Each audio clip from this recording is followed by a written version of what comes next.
बिस्मिल्लाहिर्रहमानिर्रहीम। अस्सलाम वालेकुम। 5 क्लास पिछली नशिस्त में हमने चिड़िया की नसीहत पढ़ा था, जो उसके मश्की सवाल देख लेते हैं। उनमें से पहला सवालात के मुख्तलिफ जवाब दें। सवाल नंबर 1 है कि चिड़ी मार कैसा शख्स था। जवाब है कि चिड़ी मार अदरजा बतूनी, बेवकूफ़ और लालची था। सवाल नंबर 2 है कि चिड़ी मार ने जाल क्यों लगाया। चिड़ी मार ने चिड़ियाँ पकड़ने के लिए जाल लगाया। सवाल नंबर 3 है कि चिड़ी मार ने कितनी चिड़ियाँ पकड़ी। जवाब है कि चिड़ी मार ने एक चिड़िया पकड़ी। सवाल नंबर 4 है कि चिड़िया ने चिड़ी मार को किस बात का लालच दिया। इसका जवाब है कि चिड़ी मार ने चिड़िया को फ़ायदे का लालच दिया। सवाल नंबर 5 है कि चिड़ी मार किस बात पर पछताया। जवाब है कि चिड़ी मार चिड़िया को छोड़कर पछताया, क्योंकि इसके पेट में एक कीमती मोती था जिसे बेचकर वो अमीर हो सकता था। अब तफसीली सवालात हैं। सवाल नंबर 1 है कि सबक चिड़िया की नसीहत का खुलासा तहरीर करें। जवाब जो इससे कि 1/3 से ज़्यादा का ना हो। खुलासा: इस सबक में चिड़िया की नसीहत में बताया गया है कि लालच नहीं करना चाहिए, इससे सवाब पछतावे के कुछ नहीं मिलता। बसरा में एक शख्स रहता था उसने जंगल में जाकर चिड़िया पकड़ने के लिए जाल लगाया। उसका ख्याल था कि चिड़िया बेचकर वो काफ़ी पैसे कमा सकेगा। इस तरह वो ख्याली पुलाव पकाने लगा। जब चिड़ियाँ जाल में फंस गईं तो उसने जाल खींच लिया, मगर जाल उखड़ गया और चिड़ियाँ उड़ गईं। सिर्फ एक चिड़िया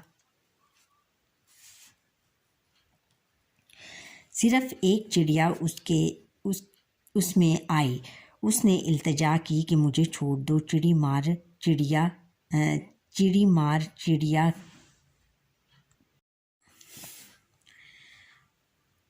कि चिड़िया बोल कैसे सकती है। तो चिड़िया ने कहा कि अल्लाह ने मुझे इंसानों की तरह बोलने की सलाहियत अता की है ताकि मैं इन्हें कारआमद नसीहतें कर सकूँ। चिड़ी मार ने कहा, मैंने तुम्हें कई घंटों के बाद पकड़ा है, मैं तुम्हें क्यों छोड़ूं। चिड़िया ने अगर तुम मुझे छोड़ दो तो मैं तुम्हें 3 फ़ायदे की नसीहतें करूँगी। पहली नसीहत मैं तुम्हारे हाथ पर बैठकर करूँगी, दूसरी नसीहत मैं सामने वाली दीवार पर बैठकर करूँगी और तीसरी नसीहत दरख्त पर बैठकर करूँगी। चिड़ी मार लालची था, उसने चिड़िया को छोड़ दिया। चिड़िया ने उसके हाथ पर बैठकर पहली नसीहत की कि जिस बात का पूरा होना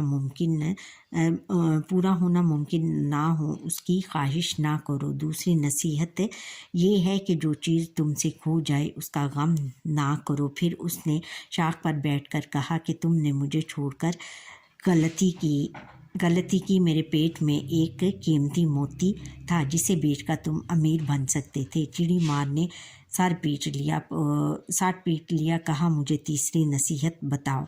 चिड़िया बोली, तुमने मेरी पहली 2 नसीहतों पर अमल नहीं किया, लिहाजा तुम्हें तीसरी नसीहत करना फजूल है। ये कहकर चिड़िया उड़ गई और चिड़ी मार हाथ मलता रह गया। अब सवाल नंबर 6 है तफसीली सवालों में से। इस सबक के ज़रिए हमें क्या पैगाम दिया गया है। इस जवाब है कि इस सबक के ज़रिए हमें ये पैगाम दिया गया है कि लालच नहीं करना चाहिए, क्योंकि लालच बुरी बला है। चूँकि जो खो जाए उसका गम नहीं करना चाहिए। जिस चीज़ का मिलना मुमकिन हो उसकी ख्वाहिश नहीं करनी चाहिए। ताकि हर काम सोच समझ कर नेक इरादे से करना चाहिए। अब दर्ज झैल सवाल नंबर 4 है कि दर्ज झैल अल्फाज को अपने जुमलों में इस्तेमाल करें। लालची इंसान लालच करने के सिवा कुछ नहीं कर सकता। ख्याली पुलाव पकाना, बेकार आदमी को ख्याली पुलाव पकाने के अलावा कुछ नहीं आता। सर पीट लेना। चिड़ी मार को जब ये पता चला कि चिड़िया के पेट में कीमती मोती था तो उसने अपना सर पीट लिया। परेशानी। माँ परेशानी के आलम में अपने बच्चे इधर उधर ढूंढने लगी।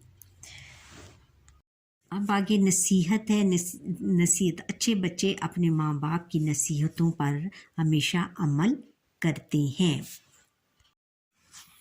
अब सवाल नंबर 5 है कि मतन को मद्देनज़र रखते हुए मुनासिब अल्फाज की मदद से खाली जगह पुर करें। अलिफ है चिड़ी मार डैश में रहता था, बसरा में रहता था। सिर्फ एक डैश ही उसके हाथ आ सकी, सिर्फ एक चिड़िया ही उसके हाथ आ सकी। चिड़ी मार की बातें सुनकर चिड़िया डैश हो गई, उदास हो गई। अपने डैश का जिक्र सुनकर चिड़ी मार चौंका। अपने फ़ायदे का जिक्र सुनकर चिड़ी मार चौंका। पहली नसीहत मैं तुम्हारे डैश पर बैठकर करूँगी, तुम्हारे हाथ पर बैठकर करूँ। अब सवाल नंबर 6 है कि सबक के मतन के मुताबिक दुरुस्त और मौजू जवाब पर टिक मार्क का निशान लगाएं। चिड़ी मार ने जाल बिछाया बाग में, खेत में, जंगल में, मैदान में, जंगल में। चिड़ी मार था अक्लमंद, लालची, मक्कार, बेवकूफ़, लालची। चिड़ी मार ने कितनी चिड़ियाँ पकड़ी? 1, 10, 20, 5। 1 पकड़ी उसने चिड़ी। और चिड़ी मार चिड़िया को किस तरह खाना चाहता था? पकाकर, तल कर, भून कर, उबाल कर, भून कर खाना का चाहता था। चिड़िया के पेट में था सोना, मोती, पत्थर और हीरा मोती था उसके पेट में। अच्छा बच्चों, यहाँ पर ही हमारा लेसन का वक्त ख़त्म हुआ। आप मुझे लाइक, सब्सक्राइब, बेल आइटम पर क्लिक करें और ताकि हर आने वाला लेसन मेरा आप तक पहुंच सके। और फिर जो मेरा लेक्चर फर्स्ट टाइम देख रहे हैं वो मेरे लेक्चर को सब्सक्राइब करना ना भूलें।